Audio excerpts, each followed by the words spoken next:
Olá, seja muito bem-vindo à disciplina de Metodologia Científica. Eu sou o professor Marcos Alencar e vou falar a você sobre os tipos de conhecimento nesta aula. Você já se perguntou por que de se fazer a disciplina Metodologia Científica no âmbito da graduação e pós-graduação? Qual é a necessidade, qual o objetivo de se executar um estudo científico? E mais, quais são as necessidades dos caminhos que levam o conhecimento dos métodos científicos para a execução de um trabalho acadêmico? Nessa disciplina, nós iremos conhecer os tipos de conhecimento e as estratégias adotadas para o desenvolvimento de um estudo científico. Inicialmente, é importante considerarmos uma grande diferença que existe entre o que seria formatação de trabalhos acadêmicos e a metodologia científica como disciplina.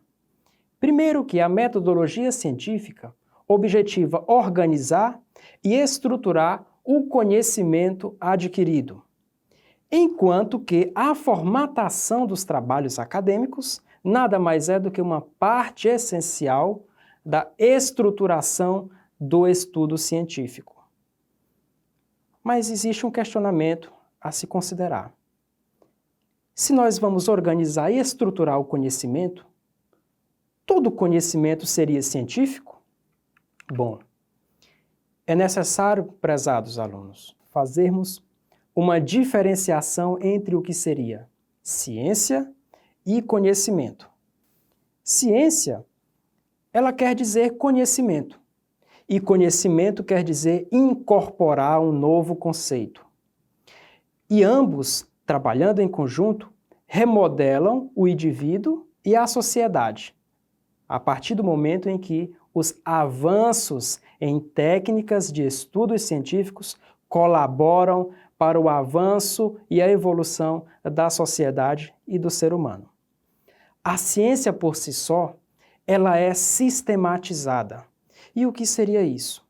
É um conhecimento que tem passo a passo, protocolar, a fim de que este emaranhado de ideias, de conceitos, eles possam ser respaldados em uma verdade que nós categorizamos como verdade científica. Bom, mas o conhecimento que deriva das observações, dos fenômenos, dos eventos que envolvem o ser humano e a natureza, esse conhecimento de onde vem? O conhecimento, aluno, ele vem da relação entre o indivíduo e um objeto. E esse objeto pode ser o mais diverso possível. Podem ser animais, fenômenos naturais, podem ser outras pessoas. E essa relação cria uma valoração deste objeto.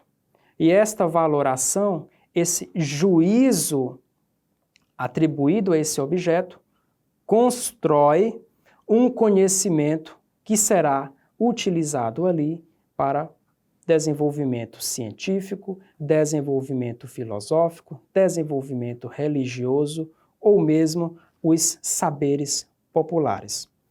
Também é importante ponderarmos que nós, seres humanos, somos os únicos que criamos, transformamos e aplicamos o que nós estamos absorvendo do ambiente, como conhecimento. E esta aplicação tem as mais variadas áreas possíveis.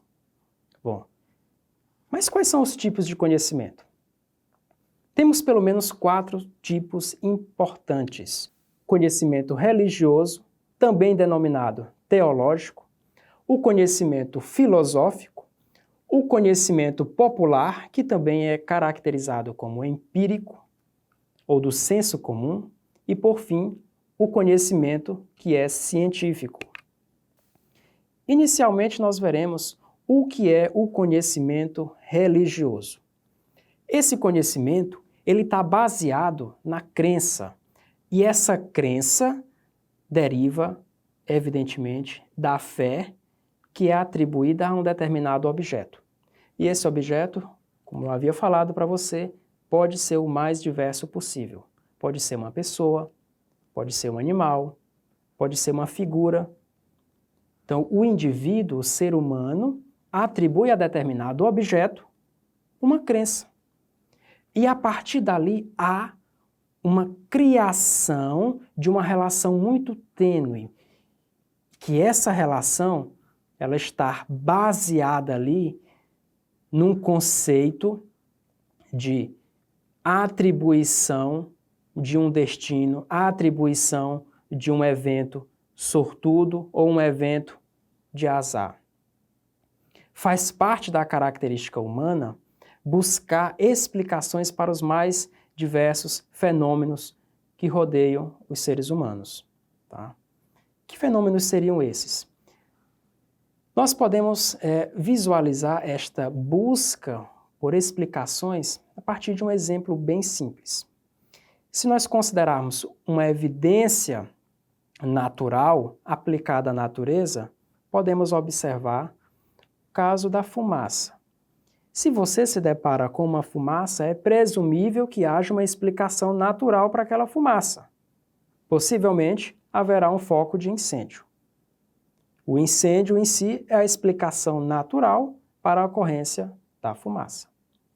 Por outro lado, imagine como os antigos, eles faziam valoração ou ponderavam sobre fenômenos naturais inexplicáveis, como o caso do eclipse lunar. Como eles atribuíam uma explicação para esses fenômenos que estavam distantes da sua compreensão. É evidentemente que nos relatos antigos, entre muitas religiões, atribuía-se esse fenômeno inexplicável ao sobrenatural. E esse sobrenatural adquiria ali uma terminologia divina, uma origem sobrenatural para tentar justificar o evento natural que é o eclipse lunar. Evidentemente, com o avanço do conhecimento, dos vários tipos de conhecimento, estas verdades que antes eram aplicadas ao contexto do sobrenatural, foram trajadas agora de uma nova explicação, uma explicação com embasamento científico. Evidentemente que esses embasamentos estavam ali alicerçados em hipóteses testáveis, o que não é possível no âmbito do conhecimento religioso.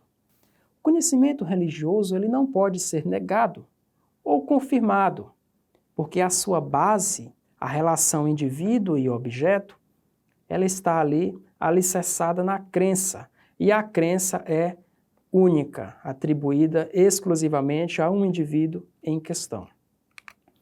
O conhecimento religioso, ele fornece respostas para perguntas das quais pouco sabemos e muito tememos. Uma das perguntas que mais assombra a sociedade, o ser humano em si, é o que vem depois da morte? Será céu vazio ou uma outra vida? E essa expectativa, esse medo do destino, remete a uma entidade superior.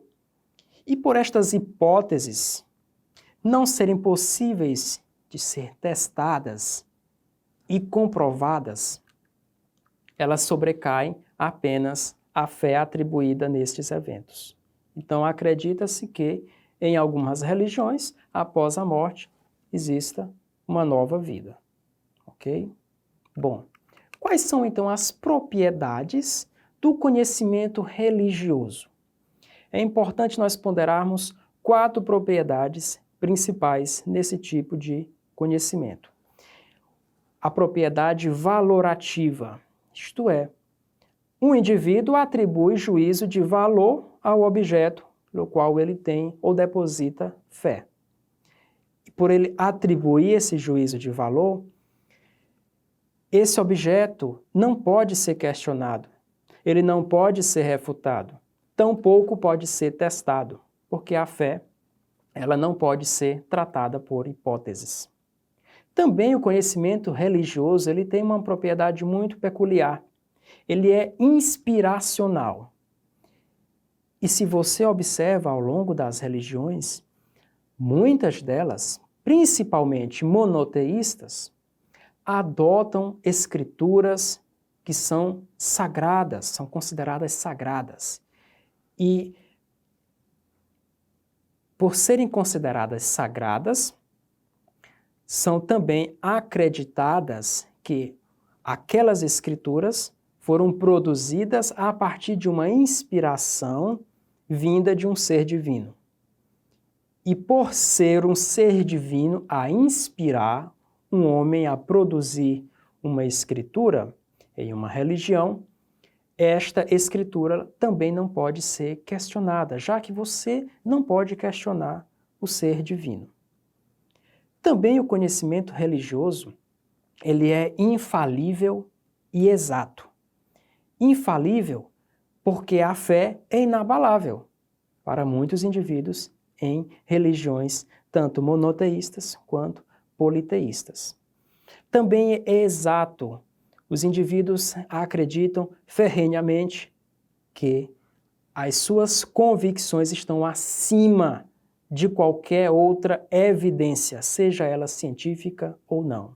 O que se sobrepõe é a fé acima de tudo.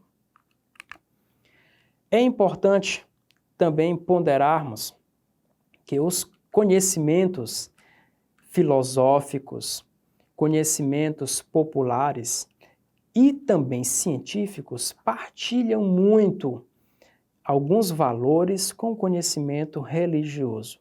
E é importante, a partir dessa premissa, a identificação das diferenças entre estes conhecimentos para se, evidentemente, produzir um estudo e se chegar a verdades conclusivas.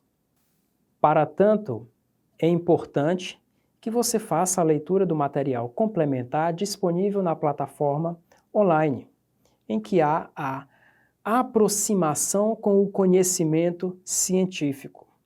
A partir daí, você, fazendo uso dessa leitura complementar, identificará os pontos chaves no conhecimento religioso que o tornam tão solidificado. Evidentemente que muitas informações a partir dos textos antigos, bíblicos ou não, atribuídos a religiões antigas, até mesmo ao judaísmo, como o caso do zoroastrismo, atribui-se esses relatos, esses textos a fenômenos que podem ser investigados no âmbito da ciência. E a partir deste compartilhamento de dados, o conhecimento científico vai nutrir fontes para aplicação nos estudos científicos. Dessa forma, não há possibilidade de alavancarmos um conhecimento em detrimento de outro. O conhecimento científico, ele não se sobrepõe ao conhecimento religioso. E nem podemos atribuir que o conhecimento religioso seja a verdade absoluta a partir da premissa de fé e crença, visto que todos os conhecimentos, eles são válidos.